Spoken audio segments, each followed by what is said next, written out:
Oyun hem sport meydanı Yalpın ötenesinden çok vakit tertipsiz durar. Uşaklar yok yanda geçirsinler haylak vakıdını. Analar hem babalar danıştılar bizim kompanyamıza yardım için ki bu problemi yerindeki kuvvetler hesaba alsınlar. 4 yıl geri açıldı sport meydanı bu rayonda ama o çok sürtmedi. Kopuk setkalar futbol meydanında, kırık oyun tedarikları, gübür hepsi bunlar zararlılar meydanı. Uşaklar lazım oynasınlar, kaçsınlar, spor turunda kaybeleşsinler ama kolaylıkları yok. Yalpı dolayın yaşayanları hazır çözsünler bu peydalanmış problemayı. Ama isterler hem umutlanırlar, hani onları işitsinler Gagavuz Halk Topluşum Bakanlık Komiteti hem yerindeki kuvvetlerin temsilcileri.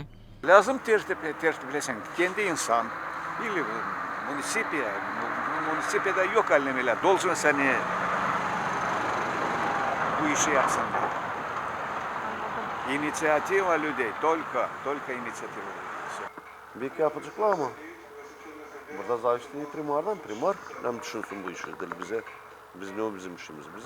Varınca kritika koyma bir şey istedik. Ne o başka bir şeyciğimiz yok. Söyleme koyma. Это чисто там, где не ссорят. Это уровень комрад. Ana babalar isterler ki onların uşakları olsunlar korulu ama bu durum bunu adamır. Uşaklar zamandaşta çıkamırlar oynama futbol. Biz danıştık bu soruşla Halk Topluşun deputatına Ivan Dimitroglu'ya. O söyledi ki kendi uşaklar da lazım korusunlar onu naş yaparlar onlar için büyükler. Хотелось бы обратиться к жителям. В этом году в своем округе восстановили мы пару площадок в районе Заялпужья на геофизике. Хотелось бы обратиться ко всем гражданам, чтобы немного берегли. Мы с этой проблемой ознакомлены, знаем, что у нас есть...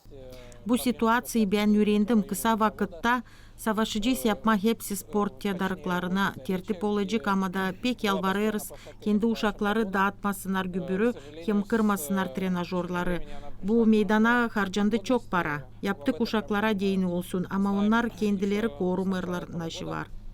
Буквально недавно встречался с заместителем примара и с примаром Сергеем Ильичем, обговаривали эту проблему по устранению всех неполадок на этой площадке. Будет заменена сетка, посмотрим по покрытию, восстановить его, сделать частичный ремонт. И также знаем, что необходима покраска остальных элементов, которые находятся на площадке. Deyini bizim uşaklar sağlıklı büyüsünler, onlar lazım duysunlar, hani onlarda var arka ama da unutmasınlar koruma onu ne verili onlara.